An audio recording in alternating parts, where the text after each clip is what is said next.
भाजपा की मोदी सरकार झूठी है, जुमलेबाज और मक्कार है।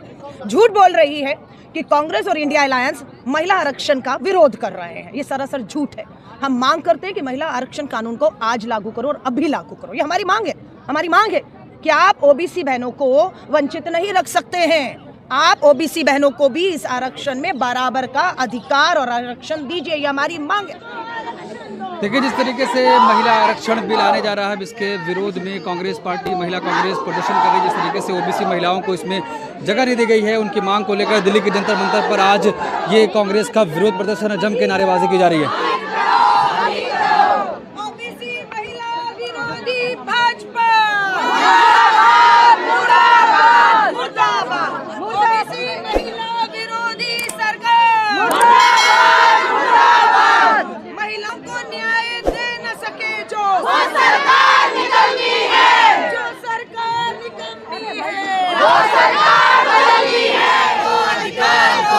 ओबीसी बहनों को अधिकार दो। महिला आरक्षण लागू करो। महिला आरक्षण लागू करो। महिलाओं को न्याय देना जो सरकार निकलनी है, वो सरकार बदलनी है। महिला आरक्षण लागू करो। देखिए, भाजपा की मोदी सरकार झूठी है, जुमलेबाज और मक्कार है। झूठ बोल रही है कि कांग्रेस और इंडिया अलायंस महिला आरक्षण का विरोध कर रहे हैं। ये सरासर झूठ है। हम मांग करते हैं कि महिला आरक्षण कानून को आज लागू करो और अभी लागू करो। ये हमारी मांग है। हमारी मांग है कि आप ओबीसी बहनों को वंचित नहीं रख सकते हैं। आप ओबीसी बहनों को भी इस आरक्षण में बराबर का अधिकार और आरक्षण दीजिए। ये हमारी मांग है। ये कहते हैं कि 2011 को आधार बनाकर हम ये लागू करेंगे। हम कहते हैं कि आप जाति जनगणना से फिर धोखा कर रहे हैं। आप नहीं कराना चाहते जाति जनगणना, इसलिए आप 11 को आधार बना रहे हैं। हम कहते हैं कि आप कह रहे हैं ना 26 पे होगा जाति जनगणना, 27 तक पूरा हो जाएगा। चुनाव तो 29 में है, तो 26 और 27 में होने जा रही जाति जनगणना को ही आपको आधार बनाना, ये हमारी मांग है। ये कहते हैं कि हम 543 सीटों को 850 करने वाले हैं आज। हाँ, परिसीमन का जो आंकड़ा है, जो तरीका है, फार्मूला, उसमें दक्षिण भारत, उत्तर पूर्वी भारत अन्याय होते हुए देख रहे हैं कि उनकी सीटें नहीं बढ़ रही, लेकिन उत्तर भारत के लोगों की सीटें बढ़ेंगी। आज हम फिर ये कह रहे हैं कि आप परिसीमन की बजाय अभी जो 543 सीटें हैं, उसी में 33% आरक्षण कर दीजिए। ओबीसी महिलाओं को आरक्षण दे दीजिए और आरक्षण को लागू कर दीजिए, अभी से लागू कर दीजिए। जब 2023 सितंबर में आरक्षण आया था, तब हम इन्होंने ये शर्तें लगा दी कि हम अब आरक्षण ला रहे हैं, हम अब जनगणना कराएंगे, परिसीमन कराएंगे, फिर लागू करेंगे 10 साल बाद। ये भाजपा सरकार ने बोला था। राहुल गांधी जी, सोनिया गांधी जी, खड़गे जी ने निरंतर लिखकर उसी समय कहा 2023 सितंबर में कि आप ये शर्तें हटा दीजिए। आप हटा दीजिए ये शर्त कि हम जाति जनगणना, परिसीमन करेंगे और फिर 10 साल बाद लागू करेंगे। लेकिन 30 महीने के बाद ये सरकार आज यू टर्न लेती है, और यू टर्न बीच चुनाव में लेती है, क्योंकि बंगाल में वोट पड़ना है 23 को और वोट पड़ना है 29 को। यही तमिलनाडु में भी वोट पड़ना है। क्या जल्दबाजी है कि वोटों के बीच में, चुनाव के बीच में आप कर रहे हैं? हमने मांग की थी अभी जो सत्र गया है उसमें ले आते, इसको नहीं लाया आप। हम कह रहे हैं 28 को 29 को वोट हो जाएगा बंगाल में, आप 30-1-2 तारीख को ले आइए। आप तब भी नहीं लाना चाहते। हम कहते हैं जुलाई में मानसून सत्र आ रहा है, आप तब ले आइए। आप तब भी नहीं लाना चाहते, क्योंकि आपकी नीयत नहीं है। सिर्फ चुनावी लाभ के लिए, तमिलनाडु और बंगाल में चुनावी लाभ के लिए, ओबीसी महिलाओं को इस आरक्षण से वंचित रखने के लिए जबरन तानाशाही तरीकों से ये फैसले सरकार थोप रही है, जिसका विरोध भारतीय राष्ट्रीय कांग्रेस और इंडिया गठबंधन पुरजोर तरीके से करेगा। हम आज भी कह रहे हैं, ये 3 दिन जो चर्चा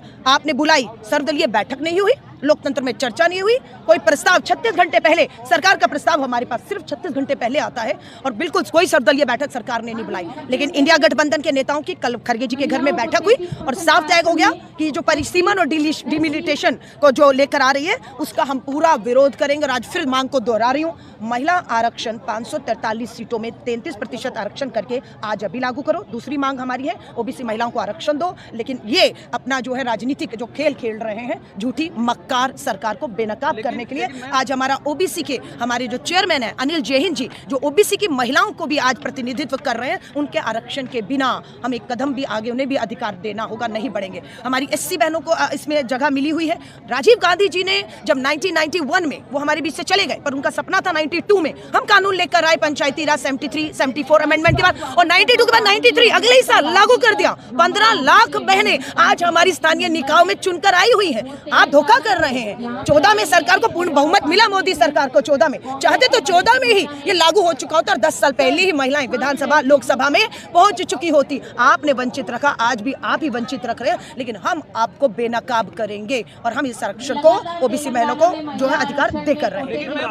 मोदी जी कुछ अच्छा करना चाह रहे हैं, महिलाओं के लिए विपक्ष साथ नहीं दे रहा है। मोदी जी क्या अच्छा करना चाह रहे हैं? 2014 से मोदी जी को बहुमत मिला, 10 साल अच्छा चाहते तो कर सकते थे, अच्छा तो किया ही नहीं। आज भी हम कह रहे हैं अभी लागू करो, अभी लागू करो। आप अभी लागू नहीं करना चाहते। हम कहते हैं जो संख्या है उसी में 33% को तो आप नहीं करना चाहते। हम कह रहे हैं ओबीसी महिलाओं को, जो कहते हैं ना मोदी जी महिलाओं का भला चाहते हैं, ओबीसी महिलाओं का, अति पिछड़ा वर्ग से आने वाली महिलाओं का प्रधानमंत्री जी हित क्यों नहीं चाहते, क्यों नहीं वंचित रखना चाहते हैं? भाजपा जवाब दे, प्रधानमंत्री जवाब दे। ओबीसी बहनों को आप क्यों जो है वो वंचित रखना चाहते हैं? एक ही सवाल है। राहुल जी ये कह रहे हैं कि जो जातिगत गणना होने वाली है, इसके आंकड़े सामने आएंगे तो देश को पता चल जाएगा बिल्कुल कि पिछड़ी आबादी क्या है। बिल्कुल। सरकार इससे बौखला रही है, डर रही है। यही वजह है कि ये पुरानी जनगणना। देखिए 2011 में जनगणना हुई, 21 में होनी थी, किसको करनी थी, कौन सत्ता में था? भाजपा मोदी सरकार थी। 21 में इन्होंने नहीं होने दिया, 21 के बाद 22, 23, 24, 26 आ गया।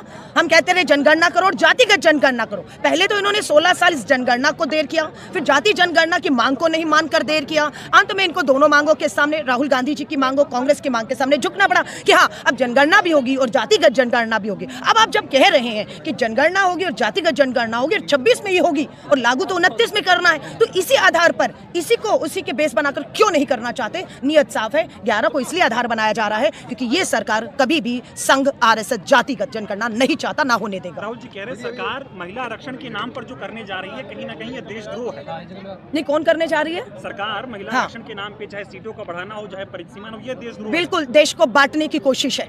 दक्षिण भारत, आज तमिलनाडु में ब्लैक फ्लैग डे, पूरी महिलाएं घरों के ऊपर काले झंडे लहरा रही हैं क्योंकि उन्हें मालूम है कि उनकी सीटें कम करके दक्षिण भारत की आवाज को कमजोर करने की कोशिश है। उसी तरह उत्तर भारत की सीटों को भी कम करके उनकी आवाज को कमजोर करने की कोशिश है। ये देश में लोकतंत्र जिंदा रहे, संविधान के तहत फैसले हों और उस संविधान ने 33% महिला आरक्षण कानून पास करके अधिकार दे दिया है लागू करने के लिए। ये रोड़े इन्होंने अटकाए हैं। हमने 30 महीने पहले भी कहा रोड़े हटाइए, अभी भी रोड़े अटकाए हुए हैं जो उसे हटाने के नाम पर सिर्फ कोरी राजनीति हो रही है। चुनावी लाभ के लिए 2 राज्यों में ये इतना बड़ा खेल करके देश को अस्थिरता के दौर में एक बार फिर से भाजपा की मोदी सरकार। हमारे बेसिकली 3 मुद्दे हैं। पहला तो ये कि अगर 2011 की जनगणना के हिसाब से आप लागू करेंगे तो जो जनसंख्या बढ़ चुकी है SC ST की, OBC की, इस 16 सालों के अंदर, वो जनसंख्या का जो डाटा निकल के आएगा उसके हिसाब से अगर 2011 के हिसाब से किया तो कम से कम 35 सीटें SC ST की जो फालतू मिलनी चाहिए वो कम मिलेंगी। और दूसरी बात, अगर आज आपको इलाज कराना, आपका ऑपरेशन होना है तो डॉक्टर आपकी 6 महीने पुरानी रिपोर्ट पे इलाज नहीं करेगा, वो आपका लेटेस्ट जांच करेगा और लेटेस्ट जो जांच का रिपोर्ट आएगा उसके आधार पे वो करेगा। अगर आपकी सपोज करो शुगर बढ़ी हुई है, पहले शुगर कंट्रोल करेगा तब आपका ऑपरेशन करेगा। लेकिन ये बीजेपी की सरकार की नीयत इसको लागू करने की है ही नहीं। अगर होती तो 2023 के अंदर जब बिल पास हुआ, कांग्रेस ने मजबूती से समर्थन किया था। सोनिया गांधी जी ने उस वक्त सदन के अंदर ऐतिहासिक भाषण दिया था और समर्थन करते हुए मांग की थी कि इसमें SC ST के साथ साथ OBC की महिलाओं को 33% आरक्षण में कोटा विदिन कोटा आपको लागू करना चाहिए। लेकिन बीजेपी की सरकार की नीयत ठीक नहीं थी। और तीसरा हमारा महत्वपूर्ण पहलू ये है कि जनसंख्या के आधार पर जब आप डिलिमिटेशन करेंगे तो आप ये नीति अपना स्पष्ट कीजिए। क्यों राहुल जी कह रहे हैं कि ये देशद्रोह है? इसलिए कह रहे हैं अगर आपने जनसंख्या के हिसाब से करने के बाद जो डाटा आएगा जाति जनगणना का, उसके हिसाब से अगर आप सीटें तय करेंगे तो साउथ इंडिया और नॉर्थ ईस्ट, ये 2 ऐसे क्षेत्र हैं भारत के जिन्होंने जनसंख्या के नियंत्रण पे बहुत महत्वपूर्ण काम किया। और आज क्या उनको आप सजा देंगे? अगर जनसंख्या के हिसाब से करेंगे तो साउथ की नॉर्थ ईस्ट की सीटें इतनी कम हो जाएंगी कि वो नेग्लिजिबल, पूरा साउथ इंडिया, पूरा नॉर्थ ईस्ट जो है वो नेग्लिजिबल हो जाएगा। उनकी तो हिस्सेदारी, भागीदारी एकदम कट जाएगी। इस वजह से वो कह रहे हैं कि एक तरह का देशद्रोह होगा, आपको साउथ और नॉर्थ ईस्ट को भी बराबर हिस्सेदारी देनी पड़ेगी। ये हमारी मांग है और आप उसको अगर करते हैं और जाति जनगणना के आंकड़े जो लेटेस्ट आएंगे उसके हिसाब से करते हैं तो हम इस पर भरपूर समर्थन देते हैं और साथ में इसमें OBC महिलाओं को भी हिस्सेदारी, भागीदारी दी जाए। ये हमारी